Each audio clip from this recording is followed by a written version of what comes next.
In the Middle Ages, winter wasn't a season. It was a 4-month survival challenge, and the prize was not dying. Forget cozy cabins and hot chocolate. Your home was cold, dark, and full of holes. If you were lucky, it had a roof that didn't leak. If you were really lucky, the draft didn't blow your candle out while you were eating. Most medieval houses had no insulation. Walls were timber, mud, or stone, all excellent at letting cold in. Windows, just a wooden shutter if you had one at all. Glass was for the rich, and even then, it was thin and rattled in the wind like it was begging to shatter. So you had two options: freeze quietly, or bring the outside in. And by outside, I mean animals. Sheep, goats, chickens, all of them crowded into the main room with you, adding body heat and the smell of a barnyard. You'd think it would be disgusting, and you'd be right. The fireplace was your best friend, if you had one. Poorer homes used an open hearth in the middle of the floor, which filled the room with more smoke than warmth. Your eyes burned, your clothes reeked, and you probably developed a cough that lasted until spring. But hey, at least your soup stayed hot. Firewood was your currency. You chopped it in summer, stacked it in autumn, and guarded it in winter like treasure. Because once it was gone, there was no running to the store.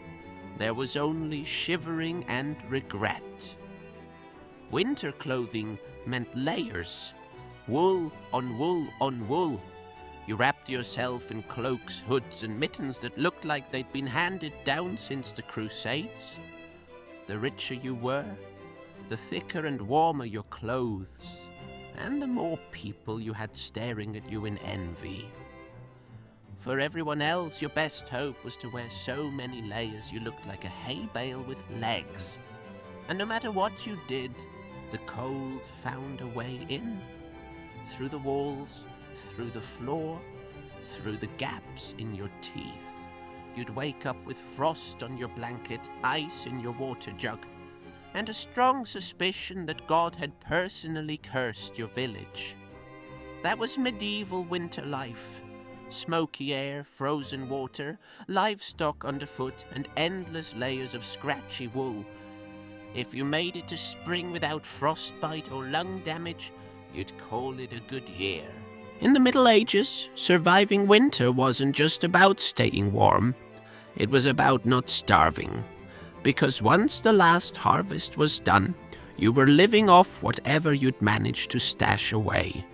And if you'd stashed nothing, well, enjoy your slow, cold fade into history. The smart family started preparing in late summer. Grain was threshed, beans and peas were dried, meat was salted or smoked, and root vegetables were buried in cellars or pits. Cheese was aged, ale was brewed, and anything perishable was either eaten immediately or fed to the pigs, because at least the pigs could be turned into bacon later. For peasants, the winter diet was heavy on bread, porridge, and whatever vegetables hadn't rotted yet. If you were lucky, there'd be some salted pork or dried fish to break the monotony. If you were unlucky, your meat might be a scrap boiled so many times it tasted like old rope. Preservation was everything. Salt was precious, not just for flavor, but for keeping meat from turning into a biology experiment.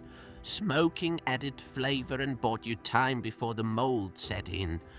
Pickling was common too, because vinegar was cheaper than dying of hunger. And let's not forget ale.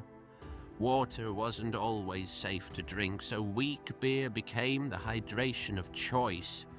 It wasn't strong enough to get you drunk, but it kept you alive and slightly more cheerful than plain water would. Nobles had it easier. They could feast on game, imported spices and fresh meat from animals slaughtered throughout the season.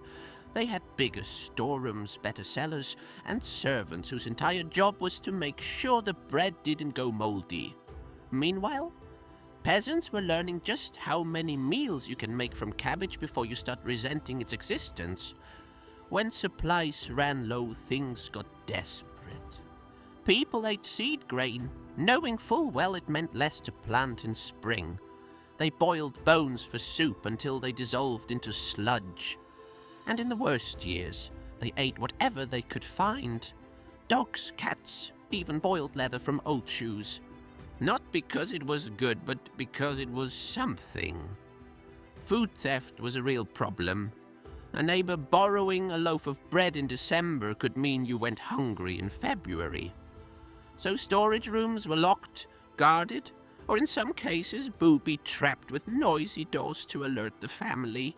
If you made it through to the first green shoots of spring without resorting to eating shoe leather, you'd won. Not a prize exactly, but survival was its own reward. In the Middle Ages, winter wasn't just trying to kill you with cold and hunger. It was also trying to infect you with something unpleasant before spring arrived. The cold air itself was suspicious.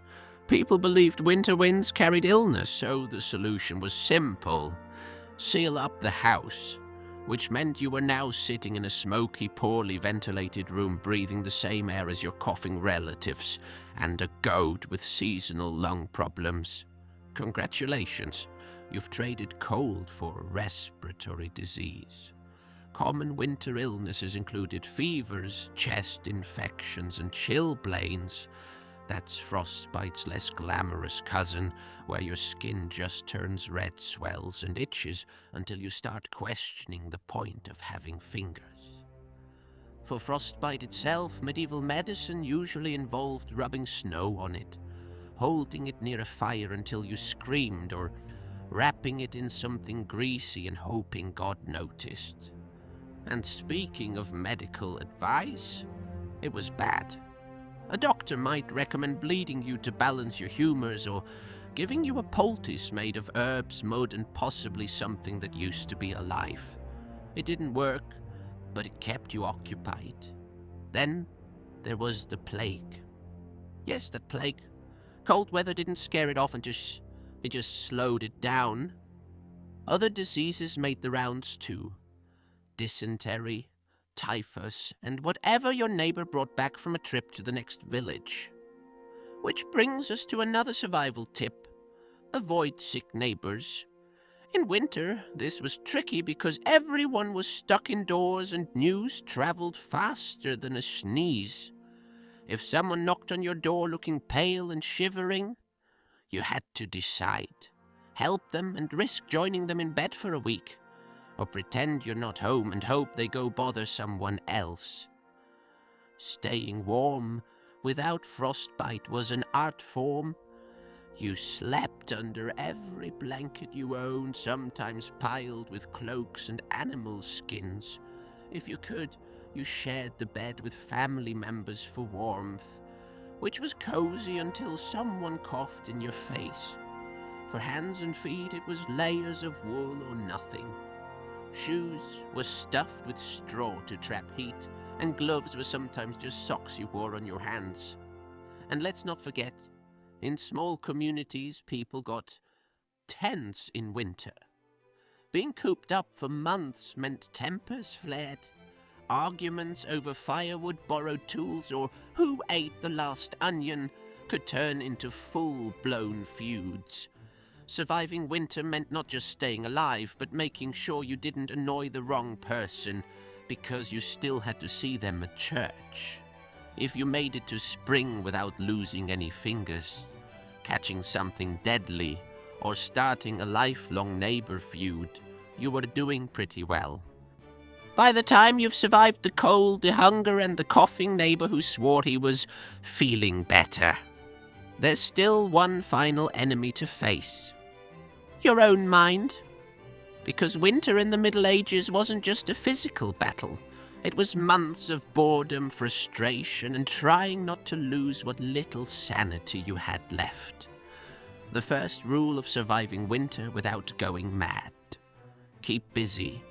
There was no Netflix, no phones, no I'll just scroll until bedtime. You passed the time by doing winter chores. No, And yes, winter still had chores. Clothes needed mending, tools needed repairing, wool needed spinning. If you sat still too long, you started thinking about food, and then you started looking at the family goat in a way that made everyone nervous. Storytelling was a medieval survival tactic. Evenings by the fire were spent telling old legends, family history, or wildly exaggerated tales about the time Uncle Gerard fought off a wolf with nothing but a spoon. This wasn't just entertainment, it was mental survival. Because if you ran out of stories, you started repeating the same ones, and that's when people began accidentally volunteering for dangerous chores outside. Festivals and feast days were another lifesaver. They broke up the monotony with music, dancing, and enough ale to temporarily forget you'd been wearing the same shirt for 6 weeks. Religious events, especially around Christmas and midwinter, were big morale boosters. Even Lent, which was supposed to be about fasting, was secretly just another excuse to get together and complain as a group. But the boredom was real. You couldn't just go for a walk in a blizzard unless you wanted to freeze solid in a field and become a cautionary tale. Cabin fever was a genuine problem, especially in big families crammed into small houses. Arguments over seating by the fire could turn dramatic fast. The only known cure was space, and the only way to get space was to volunteer for jobs like chopping wood or hauling water. Dangerous? Sure, but it beat listening to your brother loudly chew boiled cabbage for the 5th time that day. Survival also meant pacing your supplies. If you blew through your stockpile of salted pork in January, you'd regret it in March when you were chewing on dried peas and regret.